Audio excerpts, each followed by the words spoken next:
Hello అండి. ఇవైతే సజ్జ కంకులు. ఈ సజ్జ కంకులు అయితే నేను వేయలేదు. దోశకి సజ్జలు, రాగులు, జొన్నలు, మినపప్పు వేసి కడుగుతానమాట. ఆ కడిగిన నీళ్ళు చెట్లకు పోస్తే అందులో నుంచి వచ్చిన కంకులు ఇవి.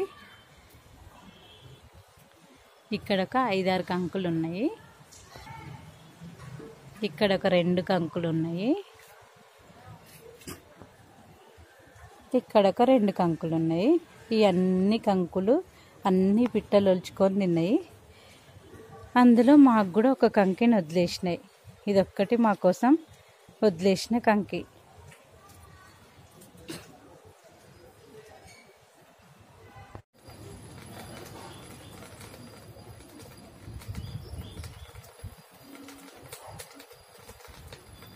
ఇలా పిట్టలు కంకి మీద కూర్చొని మంచిగా కంకిని ఒలుచుకొని తింటున్నాయి.